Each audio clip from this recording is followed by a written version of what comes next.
morning, students. Open your NCERT book, page number 213, example number 6.6. This is important question for 3 marks or for 2 marks also. Right ना बच्चे, ये 3 marks का question भी है और 2 marks का क्वेश्चन भी है। इस क्वेश्चन को मैं पढ़ता हूँ पहले। A metallic rod of 1 meter length is rotated with frequency of 50 revolution per second, with one end hinged at the center of the other and at the circumference of the circular metallic ring of 1 meter, about an axis passing through the center and perpendicular to the plane of the ring.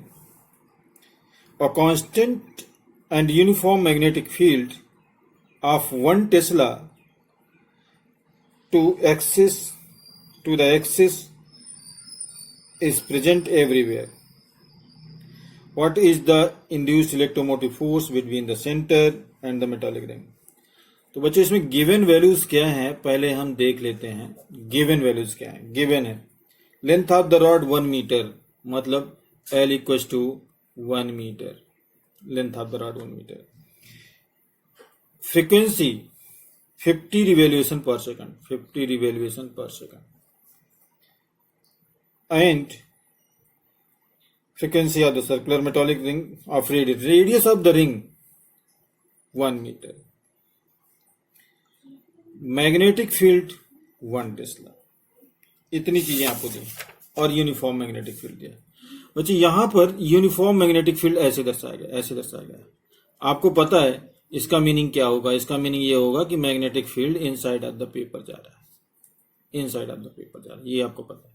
और ये ring notice होती है, ये ring, इस ring का ये radius है, जो रेडियस OP से नोटिस करवाया गया, OP से, इसकी वैल्यू 1 मीटर, और ये इस डायरेक्शन में ओमेगा एंगुलर वेलोसिटी से रोटेट करता है। और आफ्टर सम टाइम ये रॉड P से चलकर कहां पहुंच जाता है? Q पर पहुंच जाता है। तो अगर आप इसको इंड्यूस्ड इलेक्ट्रोमोटिव फोर्स का डायरेक्शन पता करें तो आपको जानकारी है कि इंड्यूस्ड इलेक्ट्रोमोटिव फोर्स का डायरेक्शन लेंज लॉ से मिलेगा। When rod rotate, free electron in the rod moves toward the outer end due to Lorentz force and get disturbed over the ring। बच्चे इसको मैं यहां से निकालकर यहां रखता हूं, ऐसे ऐसे रखता हूं। ये रॉड, इस रॉड में कुछ फ्री इलेक्ट्रॉन्स ऐसे ऐसे, और ये रॉड इस डायरेक्शन में मूवमेंट करता है ऐसे। तो आपको याद होगा कि आपने इस तरह रिंग बनाई थी, यहां गैल्वेनोमीटर बनाया था, यहां पर मैग्नेट रखा था। इस मैग्नेट का साउथ अगर इधर आता है तो इधर क्या बनता है? साउथ बनता है। इसका मतलब साउथ साउथ को अपोज करेगा। अब ये इलेक्ट्रॉन फ्री हैं और ये अगर मैग्नेटिक फील्ड के डायरेक्शन में मूवमेंट करता है, इसका मतलब इसके इलेक्ट्रॉन बाहर आएंगे, जिससे इसमें इंड्यूस्ड इलेक्ट्रोमोटिव फोर्स हो जाएगा। बहुत सिंपल सी बात है बच्चों कि इस छोटे से डिस्प्लेसमेंट के लिए बहुत छोटा सा इंड्यूस्ड इलेक्ट्रोमोटिव फोर्स, इसके लिए कुछ बढ़ जाएगा, इसके लिए कुछ और बढ़ जाएगा, इसके लिए कुछ और बढ़ जाएगा, इसके लिए कुछ और बढ़ जाएगा। मतलब इंड्यूस्ड इलेक्ट्रोमोटिव फोर्स O से बढ़ते बढ़ते कहां तक जाएगा? P तक जाएगा। तो small induced electromotive force DE equals to B into V into DR। BL भी होता है ना बच्चों। तो L क्या होता है? लेंथ। यहां R रेडियस के लिए है, तो इसका लेंथ कितना है? DR। अब अगर मुझे इसका पूरा मैग्नेटिक फील्ड कवर करना है, जितना कि ये रिंग इफेक्ट करती है, तो मुझे टोटल इंड्यूस्ड इलेक्ट्रोमोटिव फोर्स मिल जाएगा। तो हम इसको क्या करेंगे? इंटीग्रेट कर देंगे। Integration of D integration of B V into DR। अब प्रॉब्लम देखिए, V तो दिया नहीं है, तो जब V दिया नहीं है तो गिवन वैल्यू क्या है? ओमेगा गिवन है, R गिवन है, तो हमने लिख दिया in place of the V equal to R omega. तो जहां पर V लिखा हुआ उसकी जगह लिख दिया R ओमेगा, और ये DE इक्वल टू मुझे मिल गया integration of V R omega into DR। अब मिनिमम डिफ्लेक्शन पर जब इसका रोटेशन स्टार्ट होता है, या जब लेंथ ऑफ द रॉड 0 है, जहां पर स्टार्टिंग पॉइंट है, वहां इंड्यूस्ड इलेक्ट्रोमोटिव फोर्स भी 0 होगा। और मैक्सिमम पर कितना हो जाएगा, मैक्सिमम पर टोटल लेंथ आर होगा, मैक्सिमम पर total induced electromotive force E हो जाएगा।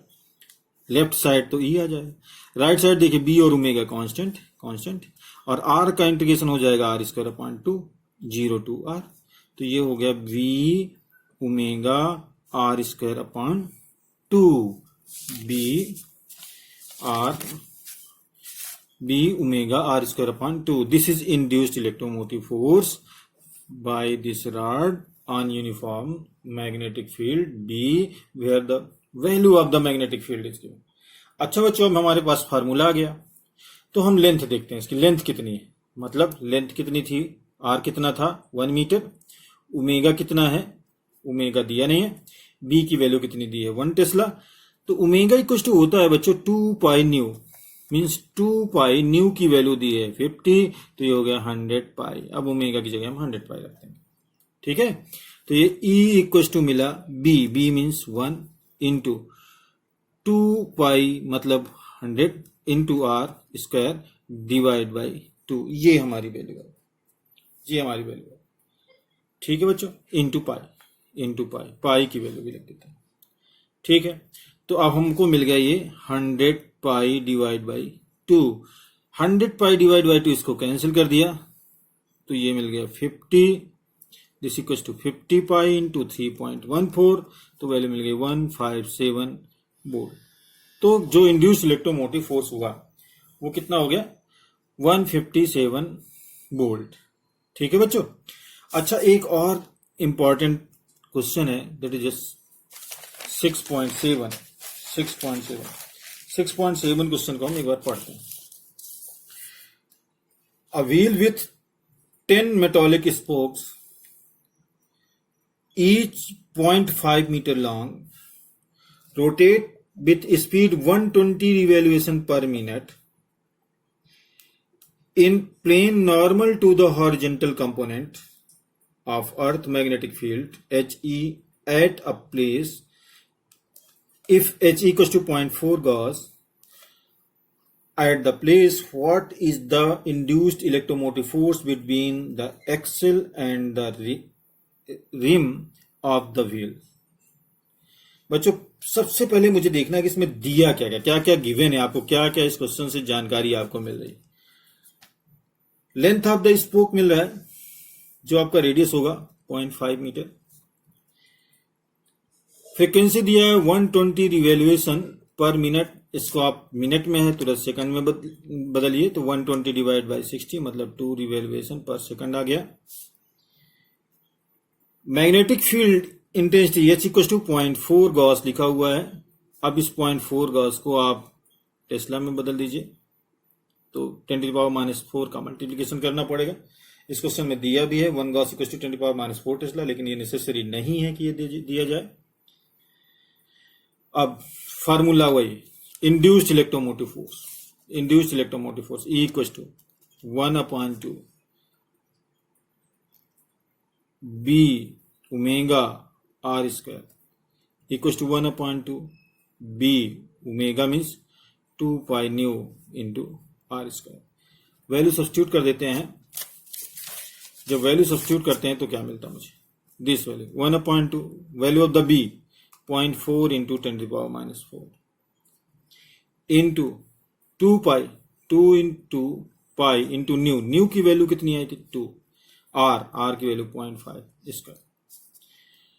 देखो बच्चों, सॉल्व करते हैं, 2 कैंसिल, 2 पाई मीन्स 0.8 इंटू 0.25 इंटू 10⁻⁸ सॉरी 10⁻⁴ 0.5 का स्क्वायर किया 0.25 आया, 2 का 4 के साथ मल्टीप्लीकेशन किया 0.4 आया, और यहां पर एक चीज और बच गई पाई।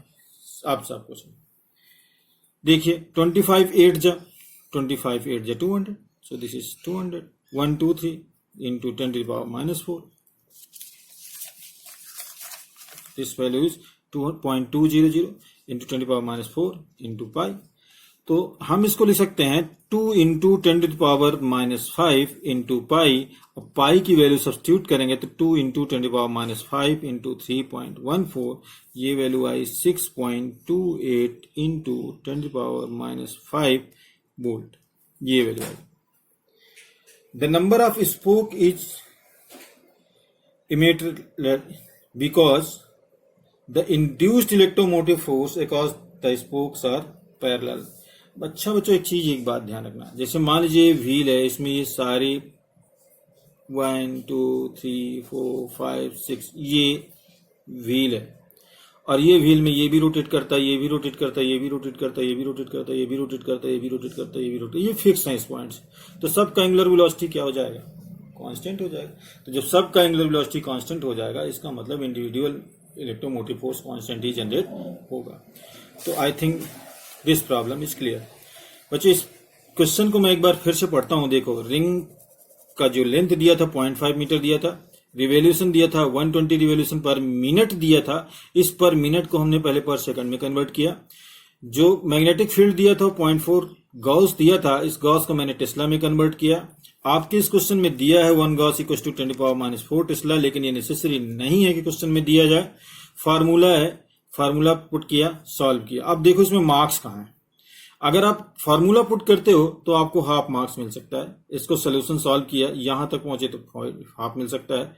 सोल्यूशन सॉल्व करने के बाद इसको सॉल्व किया तो हाफ मिल सकता है। और रीजन लिखा, अगर आप रीजन लिखा, उस रीजन में उसने स्पष्ट किया कि अगर नंबर ऑफ स्पोक्स 20 हो, 30 हो, 40 हो, 100 हो, उससे इंड्यूस्ड इलेक्ट्रोमोटिव फोर्स में क्या इफेक्ट आता है और रीजन सही हुआ तो फिर आपको 0.5 मार्क्स मिले। तो बच्चे, इस तरह ये क्वेश्चन नंबर 6.7 एनसीईआरटी का ये क्वेश्चन इंपॉर्टेंट था। ओके बच्चों, next question, energy stored in an inductor। ये क्वेश्चन 2 मार्क्स क्वेश्चन है। ये क्वेश्चन भी 2 marks question. Energy stored in inductor, this question is also 2 marks question. चलिए बच्चे, इस क्वेश्चन को पढ़ते हैं। To calculate the energy stored in an inductor, suppose that current through it is rising at rate di/dt। ये चीज है। अब आप सोच लेते हैं कि ये इंडक्टर है, इस इंडक्टर को मैंने ऐसा रख दिया है, ठीक है बच्चों। इस इंडक्टर के साथ मैंने यहां पर ये सेल लगा दिया है, यहाँ पर की लगा दिया है ऐसे। इस स्विच को ऑन करते हैं, करंट फ्लो होता है, करंट फ्लो होता है, करंट यहाँ से ये जंक्शन बनता है, ये पैरेलल कॉम्बिनेशन है। चलो मैं यहाँ रेजिस्टेंस लगा देता हूँ, इस रेजिस्टेंस को R लिख देता हूँ, इसका इंडक्टर L लिख देता हूँ। तो जैसे जैसे इसमें करंट फ्लो होता है, तो उस करंट फ्लो होने का जो रेट है वो कितना है, di/dt। और L is the self inductance. L क्या है, सेल्फ इंडक्टेंस। ठीक है बच्चों, मैंने कुछ नहीं किया, मैंने एक सेल लिया जिसका पोटेंशियल V है, की लिया, ये की है, इसके साथ इस रेजिस्टेंस के साथ पैरेलल में मैंने इंडक्टेंस कनेक्ट कर दिया। उस इंडक्टर का जो इंडक्टेंस है वो L है, मैंने नोटिस करवा दिया। और जो रेट है, rate of rising of the current, वो है di/dt। इसके मीनिंग तो आपको क्लियर है कि dt टाइम पर di करंट राइज करता है। तो इंड्यूस्ड इलेक्ट्रोमोटिव फोर्स कितना होगा, E equal to L into di/dt। बच्चों मैंने यहाँ पे माइनस नहीं लिखा, तो माइनस नहीं लिखा तो आपको प्रॉब्लम ना हो, इसलिए मैंने इसको मॉड लगा दिया। ठीक है बच्चों, तो E equal to L into di/dt हो गया। अब at that instant the value of current I, then rate which work is being done against the induced electromotive force। तो इसमें हम इसे 2 तरीकों से सॉल्व कर सकते हैं। एक तो सिंपल डेफिनेशन पावर से चलते हैं। तो पावर इक्वल टू क्या होता है, E इंटू आई, ये पावर की definition, power equal to E into I. अब पावर क्या है, रेट ऑफ डूइंग वर्क, तो ये dw/dt इक्वल टू हो गया E इंटू आई, ये बन गया आपसे। पावर क्या है, रेट ऑफ डूइंग वर्क, तो E इंटू आई। अब आगे हम अगर देखें तो D W upon D T equal to E, value of the E, value of the E दी वाली, तो ये कितना है L into D I upon D T into I. क्या both side D T cancel हुआ, हो गया सर। तो डी डब्ल्यू की वैल्यू कितनी मिल गई, डी डब्ल्यू की वैल्यू मुझे मिल गई L into D I into I. तो डी डब्ल्यू इक्वल टू मुझे मिल गया L into I into D I.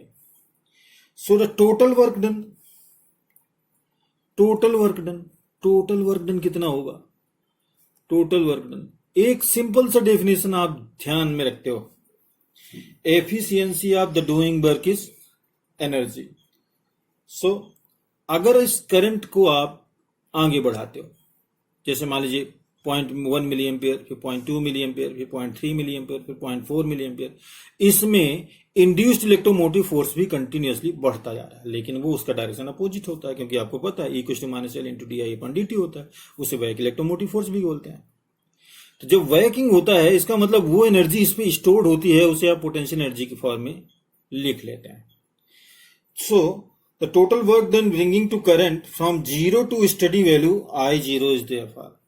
अब टोटल वर्क डन मैक्सिमम कितना होगा, zero to W D W, zero to W D W equal to L तो constant है बच्चों, मैंने बाहर कर लिया। करंट कहां से कहां तक, जीरो से आई नॉट, आई नॉट मतलब मैक्सिमम करंट, आप आई नॉट आई भी लिख सकते हो, आई इंटू डी आई। तो ये देखो भाई, इसका इंटीग्रेशन तो डब्ल्यू हो गया, यहाँ एल कांस्टेंट हो गया, और इसका इंटीग्रेशन हो गया I square upon two limit zero to I not.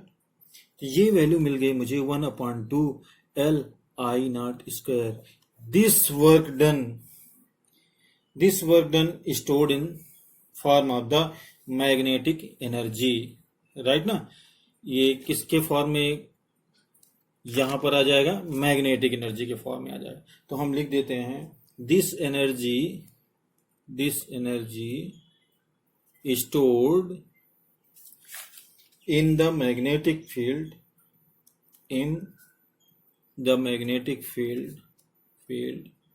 due to